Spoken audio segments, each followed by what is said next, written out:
ರಾಜ್ಯದಲ್ಲಿ ನಕ್ಸಲ್ ಚಟುವಟಿಕೆ ಇವತ್ತು ಅಂತ್ಯವಾಗ್ತಾ ಇದೆ. ಈ ಕಾಲ ಸನ್ನಿಹಿತವಾಗೋದಕ್ಕೆ ಎಷ್ಟೋ ಪ್ರಯತ್ನಗಳಾಯಿತು. ಫೈನಲಿ ರಾಜ್ಯದಲ್ಲಿ ನಕ್ಸಲ್ ಚಟುವಟಿಕೆ ಅಂತ್ಯವಾಗ್ತಾ ಇದೆ. ನಕ್ಸಲ್ ಮುಕ್ತವಾಗ್ತಾ ಇದೆ ಈ ಮೂಲಕ ಕರ್ನಾಟಕ. ಇದು ಗೃಹ ಸಚಿವರ ಬಹಳ ದಿನಗಳ ಕನಸಾಗಿತ್ತು. ಬಹಳಷ್ಟು ಜನ ಮುಖ್ಯಮಂತ್ರಿಗಳು ಪ್ರಯತ್ನ ಪಟ್ಟಿದ್ರು. ಫೈನಲಿ ಇವತ್ತು ಆ ದಿನ. ಕಾಡು ಹಾಗೂ ಗನ್ಗೆ, ದುರ್ಗಮ ಪ್ರದೇಶಕ್ಕೆ ಮತ್ತು ರಕ್ತಪಾತದ ಚರಿತ್ರೆಗೆ ಗುಡ್ ಬೈ ಹೇಳಿ ಮುಖ್ಯವಾಹಿನಿಗೆ 6 ಜನ ನಕ್ಸಲರು ಬರ್ತಾ ಇದ್ದಾರೆ. ಶರಣಾಗತಿಯನ್ನ ಕೆಲವೇ ಕ್ಷಣಗಳಲ್ಲಿ ಆಗ್ತಾರೆ ಅನ್ನೋದರ ಮಾಹಿತಿ ಇದೆ. ಆ ಮೂಲಕ ಕೆಂಪು ಉಗ್ರರ ಶರಣಾಗತಿಗೆ ಸರ್ಕಾರ ಬೇಕಾದಂತಹ ತಯಾರಿಯನ್ನ ಕೂಡ ಮಾಡಿಕೊಂಡಿದೆ. ಆಲ್ರೆಡಿ ಜಿಲ್ಲಾ ಕಮಿಟಿ ಒಂದನ್ನ ರಚನೆ ಕೂಡ ಮಾಡಲಾಗಿತ್ತು. ಚಿಕ್ಕಮಗಳೂರು ಜಿಲ್ಲಾಡಳಿತದ ಮುಂದೆ ಈ ನಕ್ಸಲರು ಶರಣಾಗ್ತಾರೆ. ಮೊದಲು ಒಂದು ಶರಣಾಗತಿ ಪತ್ರವನ್ನ ಕೊಡಲಾಗುತ್ತೆ. ಮತ್ತೆ ಆ ಕಮಿಟಿ ಮುಂದೆ ಇವ್ರ ಪರಿಸ್ಥಿತಿಯನ್ನ ಹೇಳ್ಕೊಳ್ತಾರೆ. ನಕ್ಸಲರ ಆಗಮನದ ಹಿನ್ನೆಲೆಯಲ್ಲಿ ಭಾರೀ ಬಿಗಿ ಭದ್ರತೆಯನ್ನ ಕೂಡ ಅಲ್ಲಿ ಒದಗಿಸಲಾಗಿದೆ. ಶರಣಾಗತಿ ಬಳಿಕ ಅವರನ್ನ ಡೈರೆಕ್ಟ್ ಆಗಿ ಅಲ್ಲಿಂದ ಚಿಕ್ಕಮಗಳೂರು ಜಿಲ್ಲಾ ಕೋರ್ಟ್ಗೆ ಹಾಜರು ಪಡಿಸಲಾಗುತ್ತೆ. ಮತ್ತು ಇವರನ್ನ ನಂತರ ಯಾರು ವಶಕ್ಕೆ ಪಡಿತಾರೆ ಅನ್ನೋದು ಕುತೂಹಲ ಕಾರಣ. ಬಿಕಾಸ್ ಈಗ NIA ನಕ್ಸಲಿಸಮು ಮತ್ತು ಟೆರರಿಸಮ್ಗೆ ಸಂಬಂಧಪಟ್ಟಂತೆ ಕೇಸಸ್ ಹ್ಯಾಂಡ್ಲ್ ಮಾಡ್ತಾ ಇರೋದ್ರಿಂದ ಬಹುತೇಕ ಅವರ ವಶಕ್ಕೆ ಇವರು ಹೋಗುವಂತಹ ಸಾಧ್ಯತೆ ಇದೆ. ಒಬ್ಬೊಬ್ಬರ ಮೇಲೆ ಬಹಳಷ್ಟು ದೊಡ್ಡ ದೊಡ್ಡ ಪ್ರಮಾಣದಲ್ಲಿ ಕೇಸ್ಗಳಿದೆ. ಫಾರ್ ಎಕ್ಸಾಂಪಲ್ 59 ಪ್ರಕರಣಗಳಲ್ಲಿ ಮುಂಡುಗಾರು ಲತಾ ಅವರು ಬೇಕಾಗಿದ್ದಾರೆ. ಅದೇ ರೀತಿ 3-4 ಪ್ರಕರಣದಲ್ಲಿ ಇನ್ನೂ ಕೆಲವರು ಬೇಕಾಗಿದ್ದಾರೆ. ಈಗ ನೀವು ನೋಡ್ತಾ ಇರುವಂತಹ ಫೋಟೋ ಇದೆಯಲ್ಲ, ಇದು ಇವರು ಕಾಡಿಗೆ ನಕ್ಸಲಿಸಮ್ಗೆ ಗುಡ್ ಬೈ ಹೇಳಿ ಕಾಡಿನಿಂದ ಮುಖ್ಯವಾಹಿನಿಗೆ ಅಂದರೆ ನಗರ ಪ್ರದೇಶಕ್ಕೆ ಬರೋಕ್ಕೂ ಮುಂಚೆ ತೆಗೆದಂತಹ ಫೋಟೋ ಆಗ್ತಾ ಇದೆ. ಸತತ ಪ್ರಯತ್ನ ಮಾಡಲಾಗಿತ್ತು. 6 ಜನ ನಕ್ಸಲರು ಕಾಡಿಗೆ ಹಿಂಸಾತ್ಮಕ ಪ್ರತಿರೋಧಕ್ಕೆ ಗುಡ್ ಬೈ ಹೇಳಿ ನಾಡಿನತ್ತ ಹೆಜ್ಜೆ ಹಾಕುವಂತಹ ಸಂದರ್ಭದ ಫೋಟೋ ನಿಮ್ಮ ಪಬ್ಲಿಕ್ ಟಿವಿಗೆ ಲಭ್ಯ ಆಗಿದೆ. ಇದೇ ದುರ್ಗಮ ಪ್ರದೇಶದಲ್ಲಿ 2.5 ದಶಕದಿಂದ ಹೋರಾಟ ಆಗ್ತಾ ಇತ್ತು.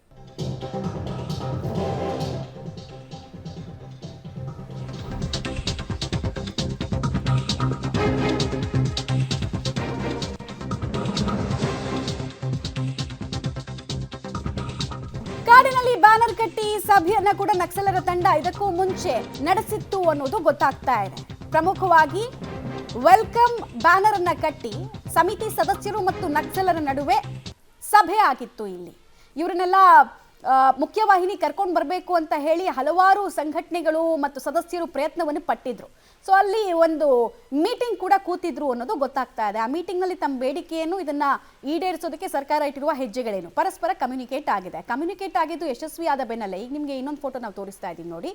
ಸೊ ಇಲ್ಲೇ ಮೀಟಿಂಗ್ ಆಗಿದ್ದು. ಈ ಮೀಟಿಂಗ್ನಲ್ಲಿ ನಕ್ಸಲರ ತಂಡದ ಜೊತೆಗೆ ಇವರನ್ನ ಮುಖ್ಯವಾಹಿನಿಗೆ ತರೋದಕ್ಕೆ ಬಯಸ್ತಾ ಇದ್ದಂತಹ ಸದಸ್ಯರು ಕೂಡ ಇರೋದನ್ನು ನೀವು ಗಮನಿಸ್ತಾ ಇದ್ದೀರಾ. ಸೊ ಅಲ್ಲಿ ಪರಸ್ಪರ ಅವ್ರ ಡಿಮ್ಯಾಂಡ್ ಏನು ಮತ್ತು ಸರ್ಕಾರ ಅದಕ್ಕೆ ಒಪ್ಪಿರುವಂತಹ ಬಗೆ ಏನು ಅಂತ ಸಂಧಾನದ ಮೂಲಕ ಅವರ ಮನವೊಲಿಸುವಂತಹ ಪ್ರಯತ್ನ, ನಕ್ಸಲರ ಹೋರಾಟದ ಮಾರ್ಗವನ್ನು ನೀವು ಬದಲಾಯಿಸಿಕೊಳ್ಳಿ ಅಂತ ಹೇಳುವಂತಹ ಪ್ರಯತ್ನದ ಸಂದರ್ಭದಲ್ಲಿ ಮೀಟ್ ಮಾಡಿದಾಗ ತೆಗೆದಿರುವಂತಹ ಫೋಟೋ.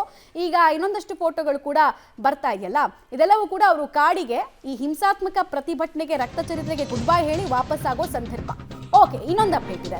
ಶರಣಾಗ್ತಾ ಇರುವಂತಹ ನಕ್ಸಲರ ಮೇಲೆ ರಾಷ್ಟ್ರೀಯ ತನಿಖಾ ದಳ, ನ್ಯಾಷನಲ್ ಇನ್ವೆಸ್ಟಿಗೇಟಿವ್ ಏಜೆನ್ಸಿ ಅಧಿಕಾರಿಗಳು ಕಣ್ಣಿಟ್ಟಿದ್ದಾರೆ. ಚಿಕ್ಕಮಗಳೂರು ನಗರಕ್ಕೆ ಈಗಾಗಲೇ NIA ಅಧಿಕಾರಿಗಳು ಭೇಟಿ ಕೂಡ ಕೊಟ್ಟಿದ್ದಾರೆ. ಬಿಕಾಸ್ ನಕ್ಸಲ್ ಪ್ರಕರಣ ಆಗಿರೋದ್ರಿಂದ ಇವ್ರ ಅಂಡರಲ್ಲಿ ಬರುತ್ತೆ. ಅದು NIA ರಚನೆ ಆದಾಗ್ಲಿಂದ ದೇಶದ ಭದ್ರತೆಗೆ ಸಂಬಂಧಪಟ್ಟಂತೆ ಯಾವುದೇ ಕೌಂಟರ್ ಆಕ್ಟಿವಿಟೀಸ್ ನಡೆದ್ರು ಅದನ್ನ ಹ್ಯಾಂಡಲ್ ಡೈರೆಕ್ಟ್ ಆಗಿ NIA ಮಾಡುತ್ತೆ. ಹೀಗಾಗಿ ತಮ್ಮ ಕಸ್ಟಡಿಗೆ ಇವರನ್ನ ತೆಗೆದುಕೊಳ್ಳೋದಕ್ಕೆ ಅಂತ NIA ಅಧಿಕಾರಿಗಳ ಆಗಮನ ಕೂಡ ಚಿಕ್ಕಮಗಳೂರಿಗೆ ಆಗಿರೋದ್ರ ಬಗ್ಗೆ ಡೀಟೇಲ್ಸ್ ಲಭ್ಯ ಆಗ್ತಾ ಇದೆ. ಇವ್ರನ್ನ ಯಾಕೆ ವಶಕ್ಕೆ ಪಡಿತಾರೆ ಅಂತ ಹೇಳಿದ್ರೆ ಇವ್ರ ಮೇಲಿರೋ ಎಲ್ಲ ಕೇಸ್ಗೂ ಬಿ ರಿಪೋರ್ಟ್ ಹಾಕೋದಕ್ಕೆ ಬರಲ್ಲ. ಸೊ ಒಬ್ಬೊಬ್ಬರ ಮೇಲೆ 59-60 ಕೇಸ್ ಇದೆಯಲ್ಲ, ಇದೆಲ್ಲವೂ ನ್ಯಾಷನಲ್ ಸೆಕ್ಯೂರಿಟಿಗೆ ಸಂಬಂಧಪಟ್ಟಂತಹ ಕೇಸ್ಗಳಾಗಿರೋದ್ರಿಂದ ಇವ್ರ ಪಾತ್ರ ಏನು ಕತೆ ಅನ್ನೋದನ್ನೆಲ್ಲ NIA ಅಧಿಕಾರಿಗಳು ಇನ್ವೆಸ್ಟಿಗೇಟ್ ಮಾಡ್ತಾರೆ. ಮತ್ತು ಸರ್ಕಾರ ಈಗಾಗಲೇ ಇವ್ರಿಗೆ ಒಂದಷ್ಟು ಭರವಸೆ ಕೊಟ್ಟಿದೆ. ಈ ಫೋಟೋ ನೋಡ್ತಾ ಇದ್ದೀರಲ್ಲ, ಇದು ಈ ನಕ್ಸಲರ ತಂಡವನ್ನ ಆ ಸಂಧಾನ ಸಮಿತಿ ಸದಸ್ಯರು ಭೇಟಿ ಮಾಡೋ ಸಂದರ್ಭದ ಫೋಟೋ. ಡೀಟೇಲ್ಸ್ ಕೊಡ್ತಾರೆ. ನಾರಾಯಣಗೌಡ ನೇರ ಸಂಪರ್ಕದಲ್ಲಿ ಜಾಯ್ನ್ ಆಗ್ತಾರೆ. ನಾರಾಯಣಗೌಡ, ಟೈಮ್ ಇದ್ದಿದ್ದು 9 ರಿಂದ 11 ಗಂಟೆ ಅಷ್ಟೊತ್ತಿಗೆ ಅವರು ಬಂದು ಶರಣಾಗತಿಯನ್ನು ಆಗ್ತಾರೆ ಅಂತ. ಈಗಾಗಲೇ 11 ಗಂಟೆ 4 ನಿಮಿಷ ಆಗಿದೆ. ಈಗೇನಾದರೂ ಆಕ್ಟಿವಿಟೀಸ್ ಬಗ್ಗೆ ಮಾಹಿತಿ ಇದೆಯಾ? ಜಸ್ಟ್ ಅವ್ರು ಕಾಡಿನಿಂದ ಹೊರಗೆ ಬರ್ತಾ ಇರುವಂತಹ ಫೋಟೋಸ್ ಮಾತ್ರ ನಮಗೆ ಸಿಕ್ಕಿದೆ. ಸೊ ಎಷ್ಟೊತ್ತಿಗೆ ಶರಣಾಗತಿ ಪ್ರಕ್ರಿಯೆಗಳಾಗ್ಬೋದು? NIA ಅಧಿಕಾರಿಗಳ ತಂಡ ಆಗಮನ ಎಷ್ಟೊತ್ತಿಗಾಯಿತು? ಏನೇನು ಮಾಹಿತಿ ಸಿಗ್ತಾ ಇದೆ? ಮಮತಾ ಅಂತಂದರೆ ಈಗಾಗಲೇ ಸುಮಾರು ಬೆಳಿಗ್ಗೆ 10 ಕಾಲು ಸುಮಾರಿಗೆ ಅವರು ಚಿಕ್ಕಮಗಳೂರಿನಿಂದ ಸುಮಾರು 60 ಕಿಲೋಮೀಟರ್ ದೂರದ ಒಂದು ಊರಿನಿಂದ ಚಿಕ್ಕಮಗಳೂರಿಗೆ ಬರ್ತಾ ಇದ್ದಾರೆ ಅನ್ನೋ ಮಾಹಿತಿ ಲಭ್ಯ ಆಗಿರುವಂಥದ್ದು. ಹಾಗೆ ನೋಡ್ಕೊಂಡ್ರೆ ಈಗ ಇನ್ನೇನಿಂದ ಕೆಲವೇ ಕ್ಷಣಗಳಿಂದ 5-10 ನಿಮಿಷಗಳಲ್ಲಿ ಅವರು ಏನು ಶರಣಾಗತಿ ಆಗೋಕ್ಕೆ ಬರ್ತಾ ಇರುವಂಥ ನಕ್ಸಲರು ಚಿಕ್ಕಮಗಳೂರು ಜಿಲ್ಲಾಧಿಕಾರಿ ಕಚೇರಿ ಪಕ್ಕದಲ್ಲಿರುವಂಥ ಐಬಿಗೆ ಭೇಟಿ ನೀಡುವಂಥದ್ದು ಒಂದು.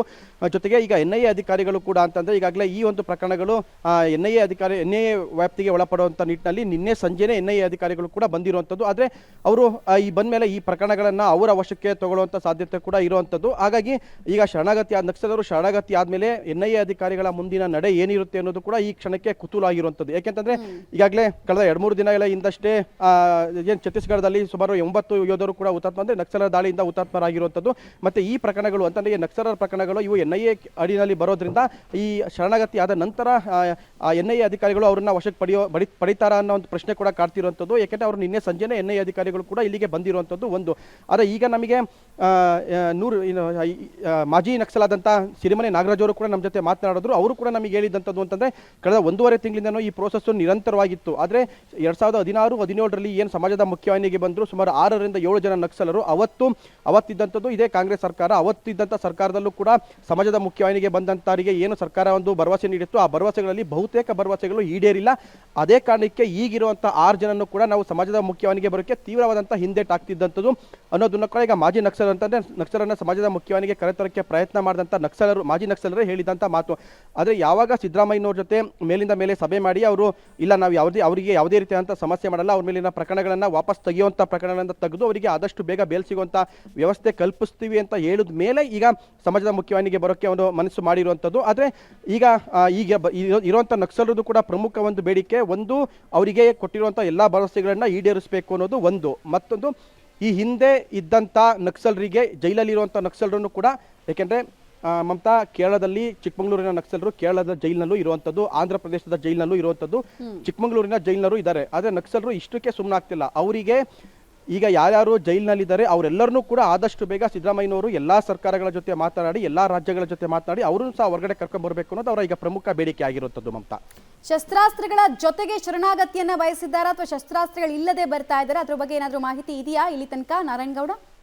ಮಮತಾ, ಇದು ನಾವು ನಿನ್ನೆನೂ ಕೂಡ ಈ ಬಗ್ಗೆ ಸಾಕಷ್ಟು ಒಂದು ಚರ್ಚೆ ಮಾಡಿದ್ದೀವಿ ಮತ್ತು ಈ ಬಗ್ಗೆ ಪ್ರಯತ್ನ ಕೂಡ ಮಾಡಿರುವಂಥದ್ದು. ಆದರೆ ಒಂದು ಮಾಹಿತಿ ಪ್ರಕಾರ ನಿನ್ನೆನೇ ಶಸ್ತ್ರಾಸ್ತ್ರಗಳನ್ನು ಅವರು ಚಿಕ್ಕಮಗಳೂರು ಜಿಲ್ಲೆ ಕೊಪ್ಪ ತಾಲೂಕಿನ ಜೈಪುರ ಪೊಲೀಸ್ ಸ್ಟೇಷನಲ್ಲಿ ಶಸ್ತ್ರಾಸ್ತ್ರಗಳನ್ನು ಅವರು ಪೊಲೀಸರ ವಶಕ್ಕೆ ಕೊಟ್ಟಿದ್ದಾರೆ ಅನ್ನೋ ಒಂದು ಮಾಹಿತಿ ಇದೆ. ಆದರೆ ಅದನ್ನು ಹಿರಿಯ ಅಧಿಕಾರಿಗಳು ಯಾರು ಕೂಡ ಅದಕ್ಕೆ ಸ್ಪಷ್ಟನೆ ನೀಡ್ತಾ ಇಲ್ಲ. ಆದರೆ ಈಗ ಈ ಕ್ಷಣದ ಮಾಹಿತಿ ಪ್ರಕಾರ ಅವರು ಯಾವುದೇ ವೆಪನ್ ಸಮೇತ ಬಂದು ಸರೆಂಡರ್ ಆಗ್ತಾ ಇಲ್ಲ.